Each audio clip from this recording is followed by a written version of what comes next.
What's good, people? It's your boy Twale here to bring you another review for Kingdom, chapters 621 through 625. I'm gonna just pick up right where I left off with chapter 621, and that's the continuation of the Kyokai versus Houken fight. From last chapter 620, you know what I'm saying? Like I said before, Kyokai continues to get chip damage in, but as the fight progresses, you see that Houken is slowly becoming more acclimated to her speed. He's slowly getting accustomed to it. So while she's still able to get a few hits in, you can see that Houken is more on the offensive. You see a couple of flurry attacks that Kyokai has to parry and evade. And then you get her cutting his fingers off, I believe.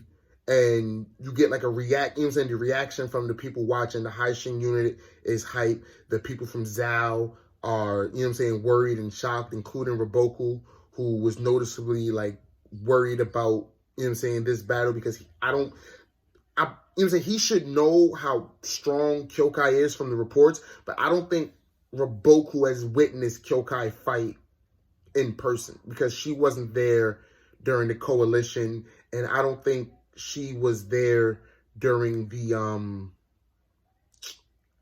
what bush fight was that when the bio arc. I'm not entirely sure if she was there during the bio arc. So with Oki, was she there with Oki?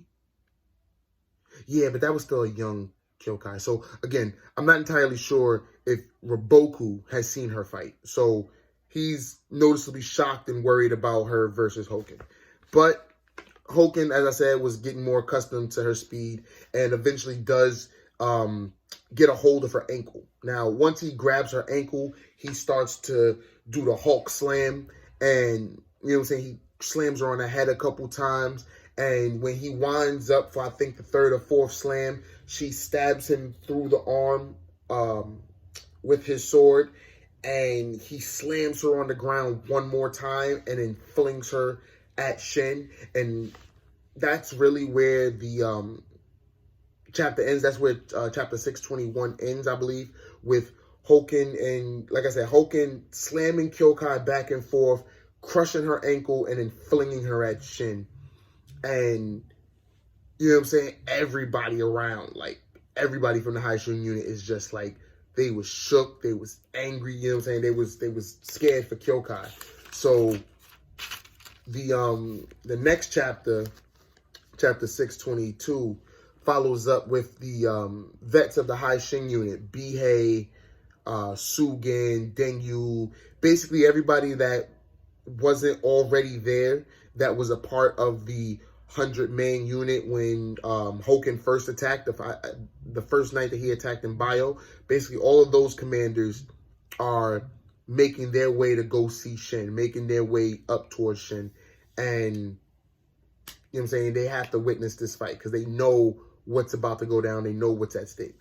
So as they make their way towards Shin, Bihei, Sugen, and I believe Dengyu see Koga's dead body. And they see him, you know what I'm saying, dissected him and cut in half and everything.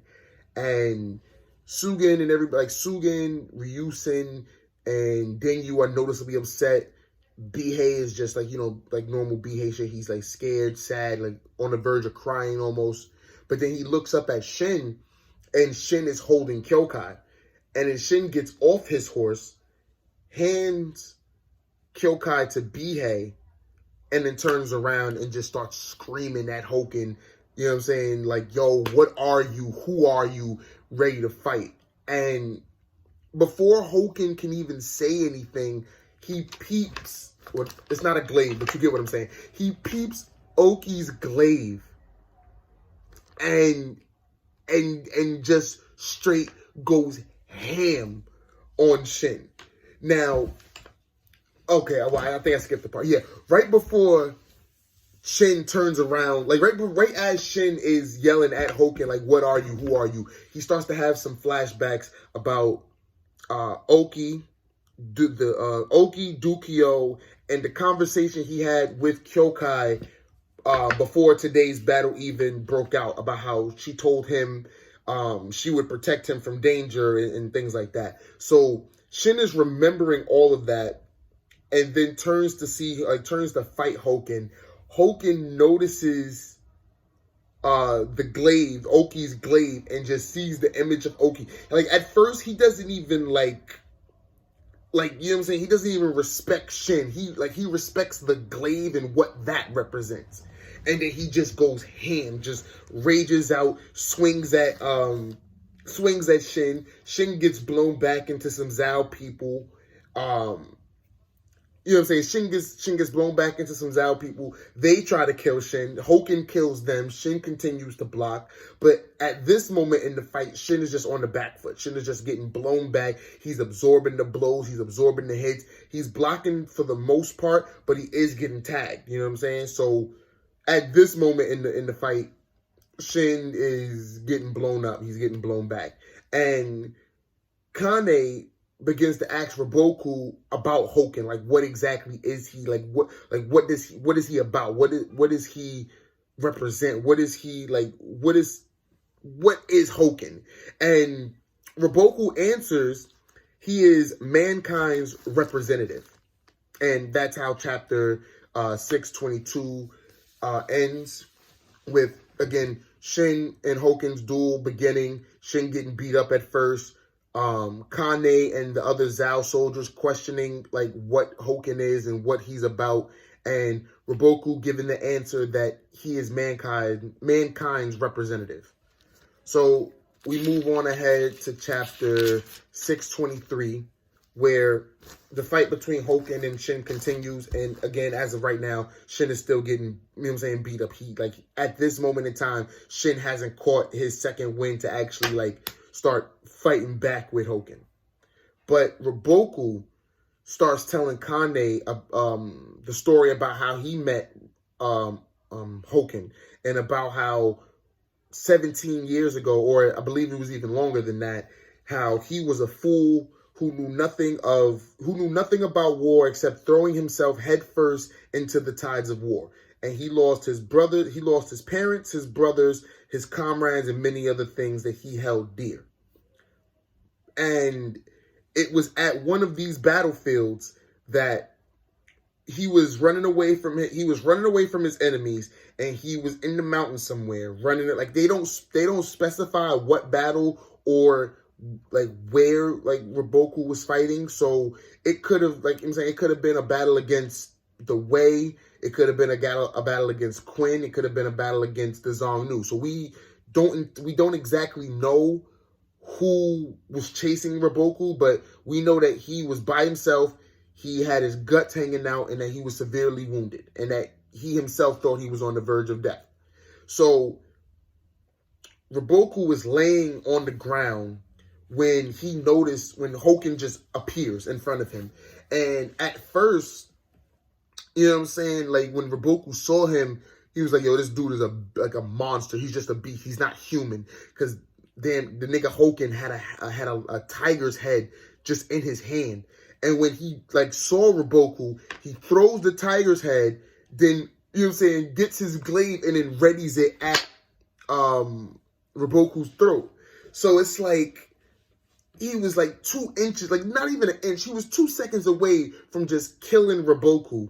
But then he stopped because, and I quote, "The voices of the trees and the earth spoke to him and told him where to find Riboku, and that Riboku would be the guide that would lead him down the path to his answer." Now understand this.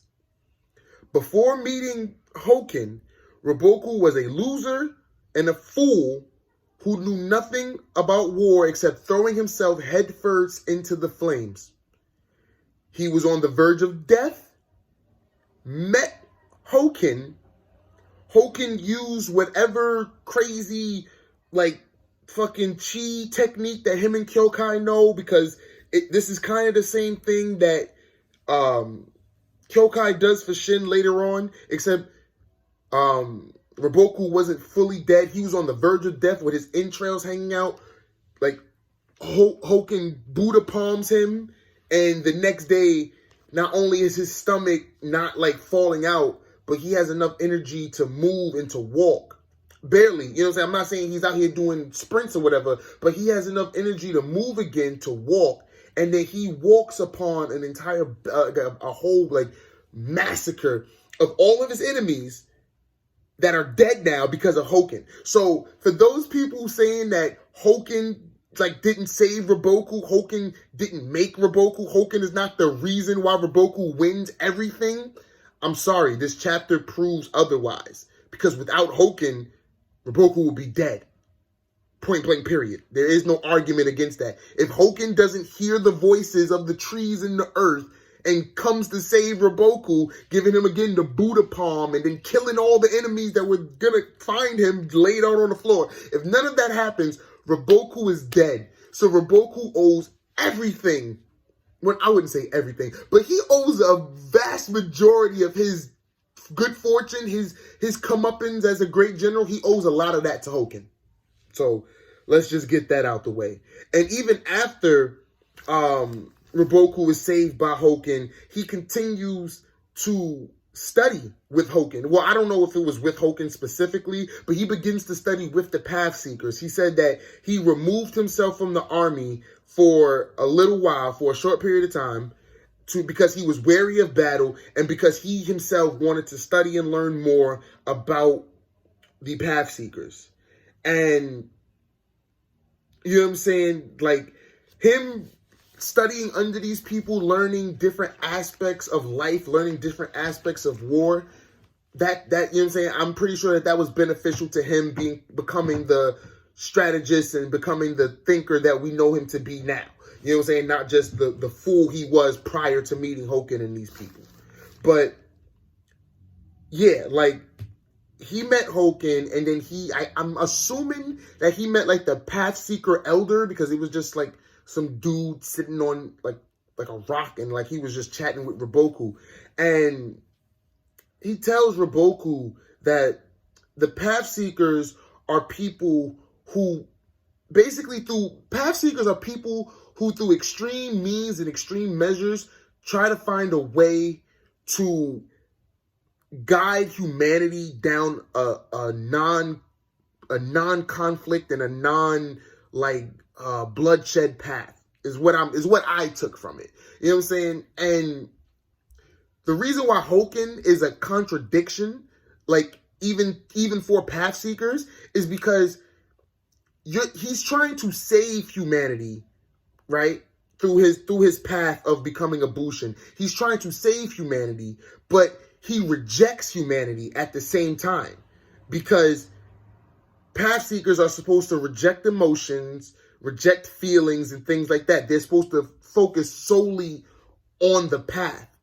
But how can you focus solely on the path of, say, like for Houken's instance, martial might? You know what I'm saying? Individual martial might is the path he chose in order to save humanity.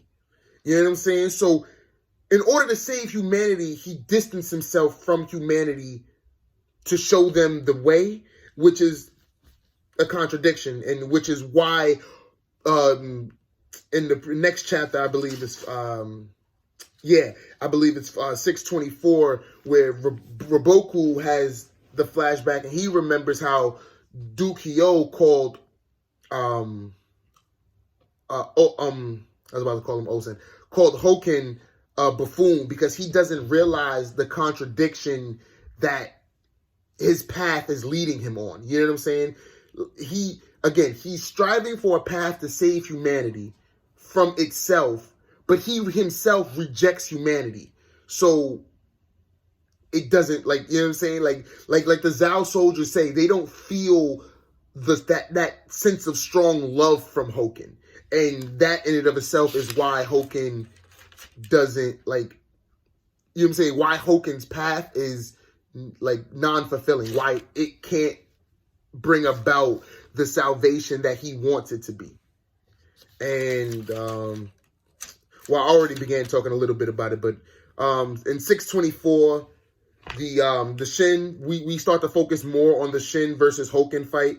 And Shin is, again, he's still getting beat up. He's still getting cut up. I think this is at the point where Houken gets the shot in across his midsection that like basically destroys the mid plate of his armor, and then right after that is when Houken does like the flurry of attacks that breaks Shin's, like that breaks basically all of Shin's armor to the point where all you see on Shin is the wrappings of like the bandage wrappings and like his regular like slave clothes. You like the armor plating is basically chipped off at this point. But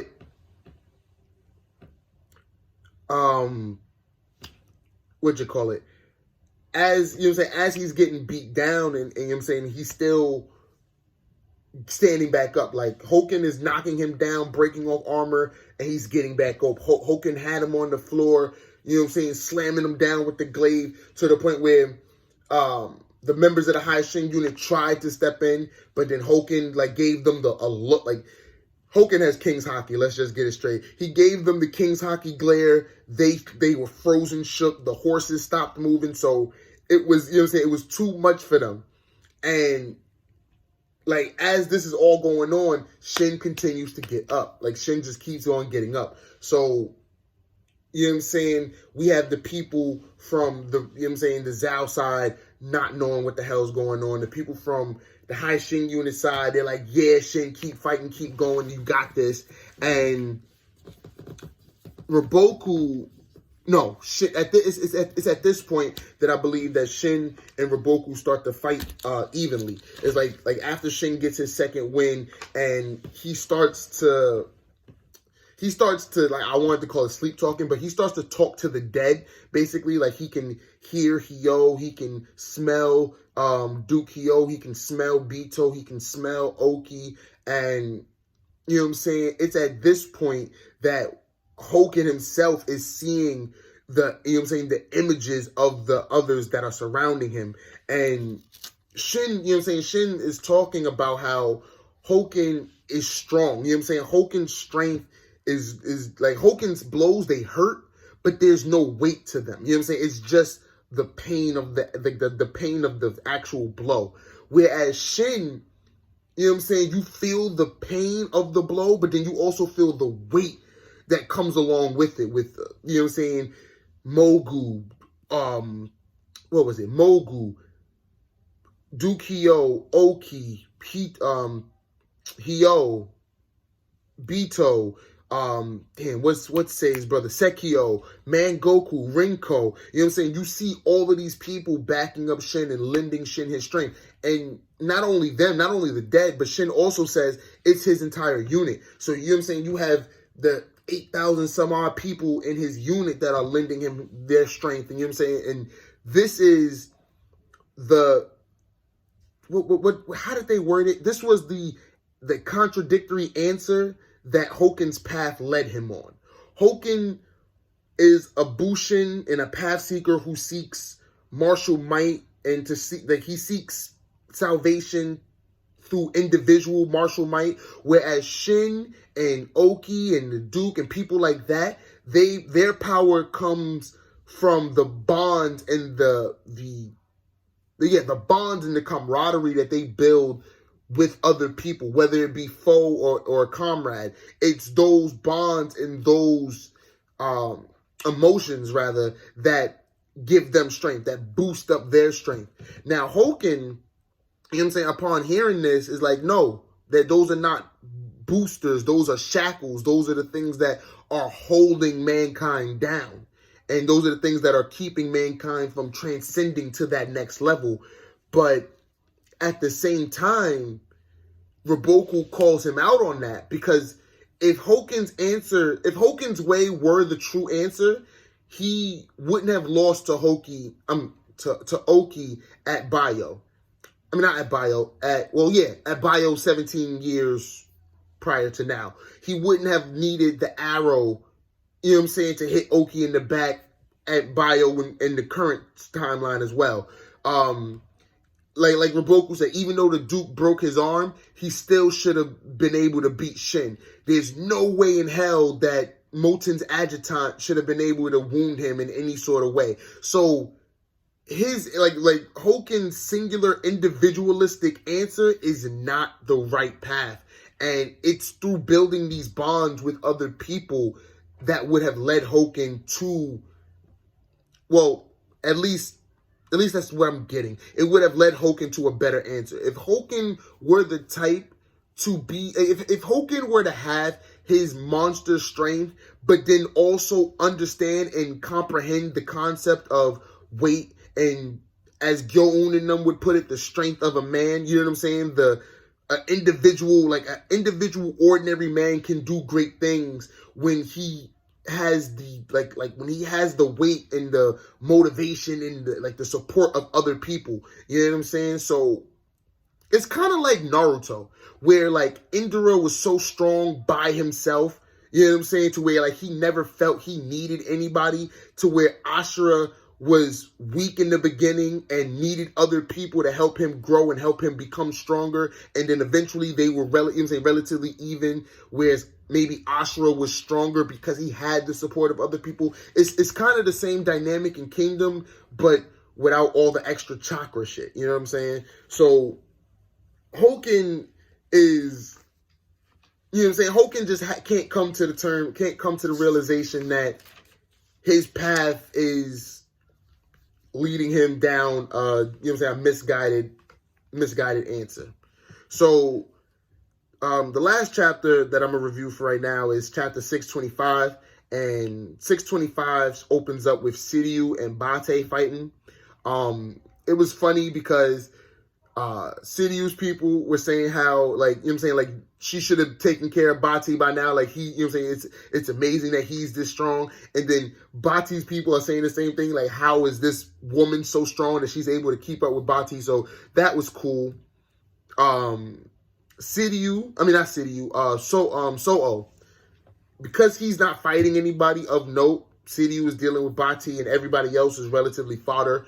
I believe one of the Earls is still dealing with Denrimi and Osen on their side. And like I said, Bati is fighting Siryu. So there's no one of note to run interference for So-Oh. So he's basically closing in on Riboku's HQ. And he's surprised that Riboku hasn't moved. You know what I'm saying? That Riboku hasn't done anything to get away from the situation, that Riboku is just watching the High Shin unit. And, you know what I'm saying, they're not entirely sure what's going on, because I don't think that they know Houken is over there, but they know that whatever it is, the High Shin unit is keeping Riboku in place.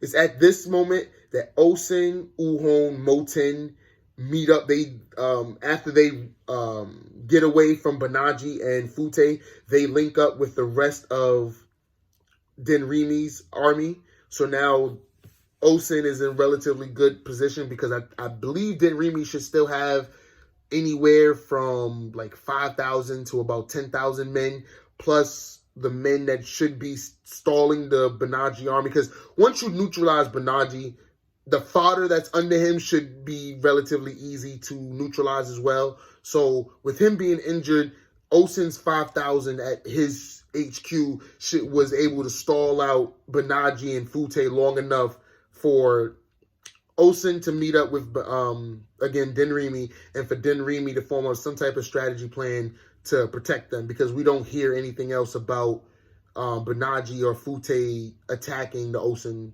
or the Denrimi army after that. So whatever Denrimi did, it was good.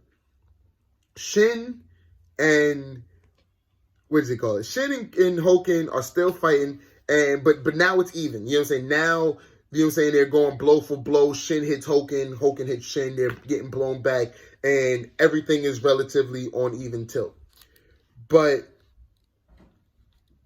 what was it? This is again when they start to go more in depth, like Riboku talking with Kane and the other guys at his HQ. This is when they start to go more in depth about the contradiction within Houken. And again, it's kind of like what I said before. Houken can't understand that the path that he seeks is a path to save humanity. But he himself rejects humanity, rejects human emotion, rejects human, camaraderie and things like that. He, like, Houken on a fundamental level rejects humanity, though he claims to try to save it. You know what I'm saying? He tries to help humanity transcend itself, even though he rejects humanity. And Shin and them, like I said before, grow stronger by becoming closer with one another. Again, friend or foe, it's through understanding and these feelings of, I'm saying, these feelings of bond, these inherited wills, you can say, that make them stronger. So it's that contradiction that Houken just can't understand. But it's also, like, this is why I was saying in my last video that it was kind of confusing to me about Riboku, how he states that Houken is the pinnacle, like, Houken is the pinnacle of martial might. He is the top of peak human performance, yet he wasn't able to beat Oki. I don't know why I keep calling him Hoki. He wasn't able to beat Oki at Bio when he killed Kyo, and he wasn't able to beat Oki under his own strength. 8 years ago when they had their rematch.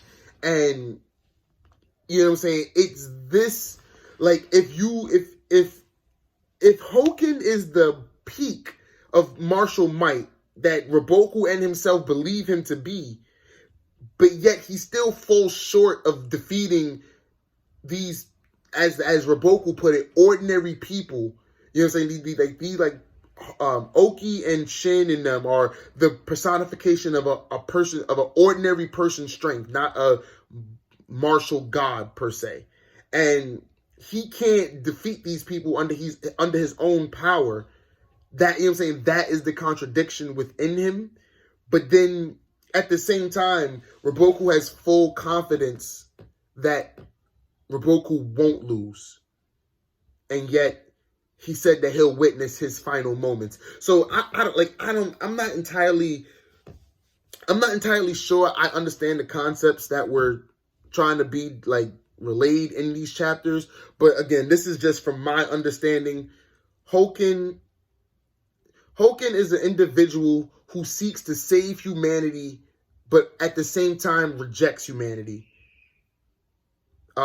Shin and Oki and them don't necessarily look to save humanity, but they understand the bonds and the strength that can be attained by inheriting and by shouldering another person's will or another person's, you know what I'm saying, feelings and things like that. I'm losing the words for it right now, but yeah. And it's because these two ideas stand at direct opposites, and for whatever reason, Shin and these people just keep standing up time and time and time again, is, you know what I'm saying, what leads Houken to, like, lash out at these type of people, I guess. Like, Houken, like, his power, like, his strength is individual. Like, it's solely him, no one else. Shin and them power comes from the bonds and the feelings that they hold on to, and that is something that Houken just can't wrap his brain around, and that's why he continues to agonize over his chosen path. Because, again, his chosen path should be more like Shin and them if he truly is seeking to save humanity. But again, that's just my take on it. Again, these chapters were, like, kind of hard to understand even after a couple rereads, so I tried my best. But like, comment, and subscribe, and stay tuned for more. Peace.